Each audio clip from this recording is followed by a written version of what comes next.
È notizia di pochi giorni fa che la Diamond League, ovvero il circuito internazionale più importante di gare nell'atletica, aumenterà il montepremi per le singole specialità a partire dal 2025. Fino ad adesso il montepremi per ogni specialità della Diamond League in ogni singola tappa è stato di $25.000. L'unica eccezione riguarda l'ultima tappa della Diamond League denominata Finals, dove il montepremi sale a $60.000. Tali premi in denaro dal 2025 aumenteranno e diventeranno dai 30 ai $50.000 per le singole specialità durante le varie tappe della Diamond League, mentre per le Finals si andrà dai 60 ai $100.000. In poche parole verranno spesi poco più di $9 milioni per il totale delle tappe della Diamond League da dare in montepremi agli atleti, in base ovviamente al loro piazzamento durante le gare, e in più verranno dati ulteriori $9 milioni da dare in generale come ingaggio agli atleti. In realtà la notizia vera e propria termina esattamente qui, ma questa notizia comporta una serie di ragionamenti, una serie di domande che ci si può fare che sono di grande importanza per quanto riguarda l'atletica mondiale. Io di queste riflessioni ne ho trovate 5, poi magari voi ne avrete altre da fare,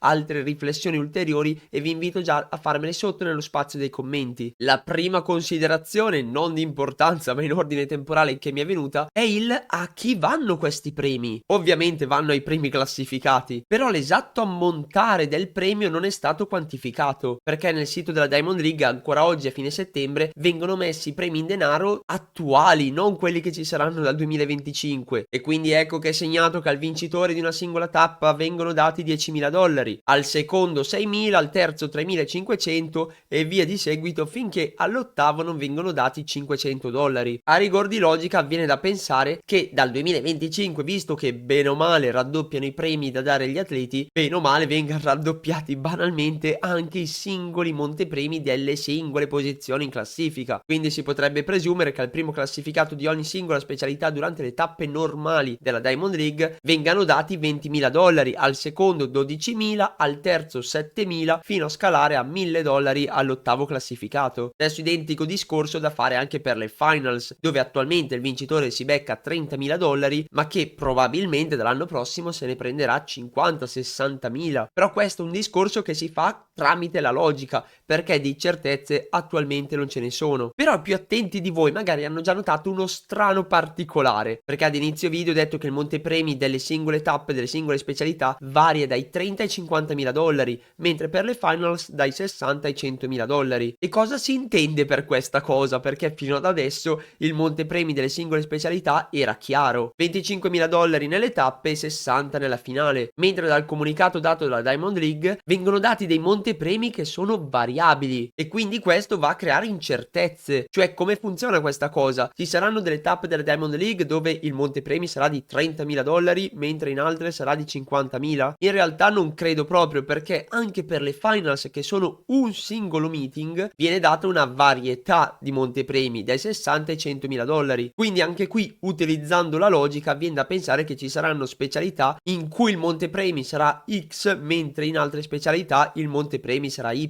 e la conseguenza di questa considerazione comporta un'altra riflessione, cioè in pratica si vanno a creare delle vere e proprie specialità di maggiore importanza, visto che ricevono più soldi rispetto alle altre, e altre meno importanti. Che poi in realtà, non prendiamoci in giro, è già così la cosa, perché basti vedere come vengono trattati i concorsi durante la Diamond League, che non vengono neanche fatti vedere in molte occasioni, iniziano e si concludono prima ancora dell'inizio della trasmissione internazionale, però perlomeno fino al 2024 ricevevano gli stessi esatti soldi delle altre specialità, mentre pare che dall'anno prossimo alcune specialità, non per forza i concorsi ma in generale alcune specialità, potrebbero ricevere dei premi minori. Oppure un'altra possibilità ancora è il fatto che magari i primi classificati ricevono esattamente gli stessi premi, ma vengono premiati meno atleti. Quindi magari, esempio ipotetico, il primo, il secondo, il terzo e il quarto dei 100 metri ricevono X soldi, nel salto in alto anche lì il primo, terzo, quarto classificato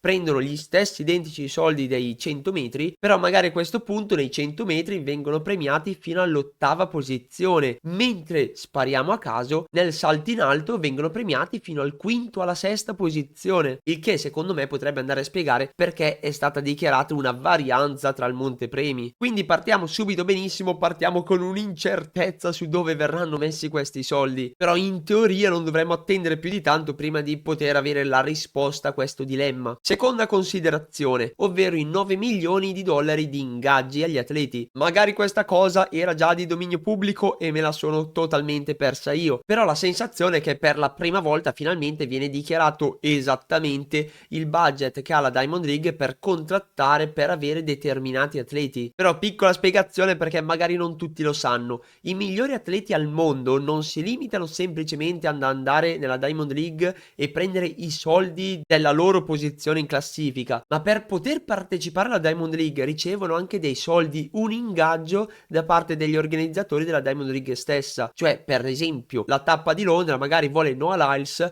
e contratta con il manager di Noah Lyles per dirgli: guarda Noah, tu vieni nella nostra tappa di Diamond League e per venire qua e magari non andare da qualche altra parte nello stesso weekend ti diamo 10.000, 30.000, 100.000 dollari. E ho sparato delle cifre a caso perché effettivamente non si sa minimamente quanto chiedano gli atleti, perché ovviamente dipende anche da atleta ad atleta e dalle capacità di contrattazione dei loro manager. Poi ovviamente sei Noah Lyles, sei uno degli uomini immagine dell'atletica mondiale, potrai chiedere tantissimo, mentre se sei un atleta che ha pelo e magari non lo fa neanche il minimo di partecipazione ai campionati mondiali, a quel punto non ti danno nulla per partecipare. Era una cosa che volevo sottolineare di questo comunicato, perché ovviamente si parla tanto dei premi che vengono dati, ma si è parlato veramente poco e nulla di questo budget per gli ingaggi degli atleti, che secondo me è una cosa molto importante da conoscere, almeno per curiosità personale. Terza considerazione riguarda il motivo dietro l'aumento di questi premi. Le ragioni ufficiali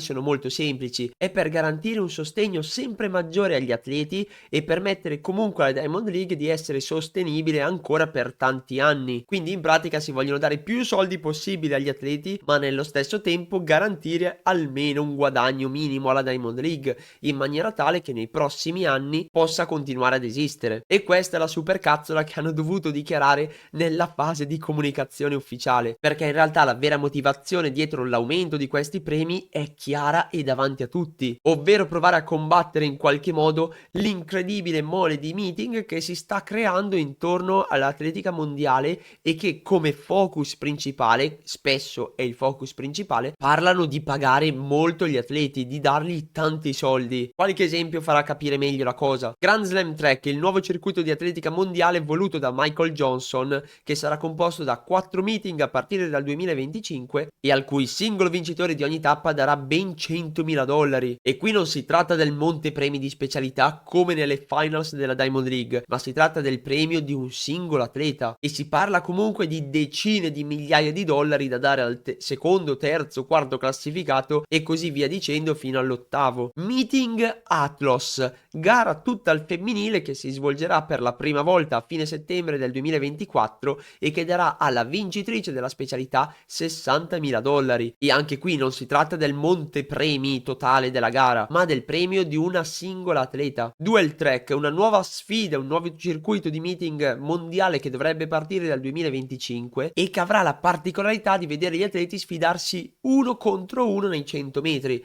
e dove in teoria dovrebbero pagare anche molto bene gli atleti, anche se attualmente i premi veri e propri non si sanno. Una lega statunitense di getto del peso, il cui ideatore dovrebbe essere Ryan Crouser, il detentore del record mondiale del peso. E ancora un rumor, non è ancora nulla di ufficiale, però teoricamente anche qui dovrebbe dare dei begli ingaggi agli atleti. E quindi ecco che appare chiaro come il fil rouge che collega tutti questi meeting è proprio il fatto di dare dei bei premi agli atleti. E se la Diamond League vuole continuare ad essere il più importante circuito mondiale dell'atletica, deve per forza di cose in qualche modo rispondere a queste cose. Ed ecco che la prima risposta arriva dall'aumentare i premi, più o meno raddoppiandoli. Certamente i premi che darà la Diamond League League nel 2025 saranno ancora estremamente inferiori rispetto al Grand Slam Track. Contate che se teoricamente dovessero essere veramente 20.000 i dollari che si prenderà il vincitore di una singola tappa della Diamond League del 2025, quest'atleta prenderebbe la stessa identica cifra che durante il Grand Slam Track riceverebbe il quinto classificato, ed è comunque solo un terzo di quello che prenderebbe la vincitrice del meeting Atlas. Però comunque la Diamond League ci prova a rispondere, perché se i premi fossero rimasti tali e quali al 2024, vuol dire che il vincitore di una tappa di Diamond League prenderebbe come l'ottavo classificato nel Grand Slam Track, il che sarebbe anche abbastanza imbarazzante, però almeno così i premi dovrebbero raddoppiare e il paragone non è più così tanto imbarazzante. Però questo ci porta alla quarta riflessione: ma quindi questi soldi per aumentare il budget li hanno sempre avuti? Perché guarda caso che magia, proprio quando viene annunciata la Grand Slam Track, la Diamond League dice: oh, guardate che bello, abbiamo più soldi e quindi vi diamo più premi. Mi sembra proprio una strana e particolare coincidenza questa. Probabilmente i soldi li hanno sempre costantemente avuti per poter aumentare il budget, quindi evidentemente o proprio non venivano spesi questi soldi e se li tenevano gli organizzatori, oppure questi soldi venivano prima utilizzati come ingaggio per gli atleti, perché in passato, e arriviamo fino al 2024 considerandolo già come passato, se volevi partecipare a un meeting estremamente importante o andavi nella Diamond League o andavi nella Diamond League, non c'erano molte alternative, quindi al massimo erano le varie tappe della Diamond League a farsi concorrenza a vicenda e quindi a contendersi gli atleti, però alla fine gli atleti rimanevano all'interno del circuito della Diamond League. Se Tizio non andava, che ne so, al meeting di Doha, sapevi che andava a Roma, sapevi che andava ad Oslo, bene o male qualche tappa l'avrebbe fatta. Quindi a livello economico la Diamond League poteva stare tranquilla, cioè non doveva così tanto convincere gli atleti a gareggiare. Però adesso le cose stanno cambiando, le alternative cominciano ad esserci, perché se sempre più atleti stanno firmando i contratti per partecipare al Grand Slam Track, vuol dire che quella stessa gara diventa sempre più importante, perché l'importanza di una gara molte volte è data da chi ci va a quella gara stessa, perché detto sinceramente, se il Grand Slam Track offre tantissimi soldi ma ci va al massimo chi fa il minimo di partecipazione per i campionati italiani, non se lo fila nessuno. Poi tra parentesi, nulla vieta che un atleta che firma il contratto col Grand Slam Track partecipi poi anche alle tappe della Diamond League, però sai già che un atleta che firma con la GST, che è l'abbreviazione di Grand Slam Track, vuol dire che sai già che farà 4 gare in quel circuito e quindi vuol dire che sono 4 weekend in meno in cui potrebbe partecipare proprio alla Diamond League e quindi diminuiscono gli slot disponibili per quel determinato atleta per fare altre gare. E quindi tutto questo ha comportato il fatto che la Diamond League cerchi di aumentare i premi, perché da adesso in avanti bisognerà lottare per avere determinati atleti. Dal 2025 in poi non sarà più scontata la presenza dei big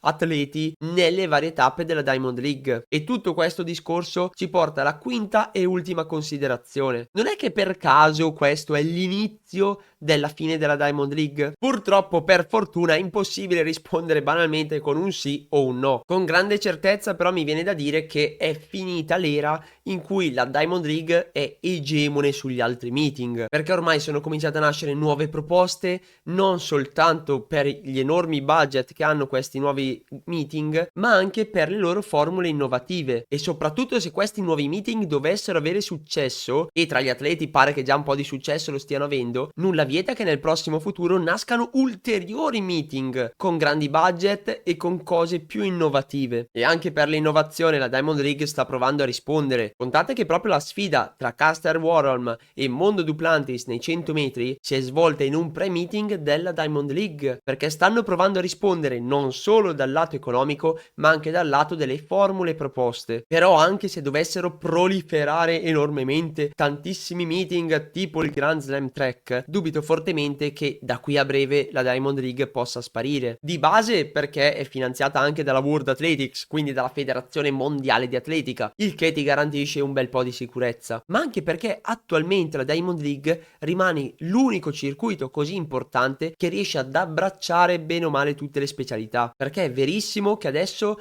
esistono alternative, ma bene o male sono alternative quasi soltanto per mezzofondisti e velocisti. Considerate che il Grand Slam Track non ha alcun meeting in programma in cui c'è anche solo un singolo concorso, lanci o salti che siano, cioè nella GST non vengono minimamente considerati concorsi. Quindi per esempio un Mattia Furlani, un Gianmarco Tamberi, una Larissa Iapichino, un Leonardo Fabbri, se vogliono gareggiare in circuiti importanti vanno in Diamond League, punto e stop, non c'è alternativa a riguardo. Mentre se sei un Marcel Jacobs o una Zainab Dosso, a quel punto potresti scegliere se fare il circuito della Diamond League, il Grand Slam Track, se sei donna puoi andare anche a fare l'Atlas e quindi c'è già più alternativa. Quindi se devo proprio immaginarmi la Diamond League tra 5 anni, anzi facciamo 6 così arriviamo al 2030, mi immagino che la Diamond League sia ancora bella che viva e dove puoi guardare sia gare di corsa sia gare di concorsi. Però mi immagino anche che tra 6 anni parlare di Diamond League non significhi più parlare del circuito più importante di tutto il mondo nell'atletica, ma di uno dei circuiti più importanti. Quindi per riassumere quest'ultimo concetto, sì, è l'inizio della fine della Diamond League, ma solo per quanto riguarda il monopolio dell'atletica. Non sarà la fine reale della Diamond League, perché immagino che continuerà ad esserci ancora per tanti anni, magari evolvendosi, magari cambiando leggermente, ma continuerà ad esserci. E come minimo adesso che ho detto questo, tra 2 giorni annunciano basta, Diamond League chiusa, non si fanno più gare dal 2025. Mi raccomando, se avete riflessioni da fare su questo argomento fatele nello spazio sotto nei commenti che le leggo molto volentieri. Come al solito vi ricordo che potete supportare Pillole di Atletica anche banalmente iscrivendovi al canale e lasciare un mi piace, mentre se siete super volenterosi potete addirittura abbonarvi al canale. Grazie mille di essere stati con me anche oggi, vi auguro buon divertimento agli allenamenti e buona fortuna alle gare che ormai non ci sono quasi più durante questa parte di stagione. Ciao a tutti!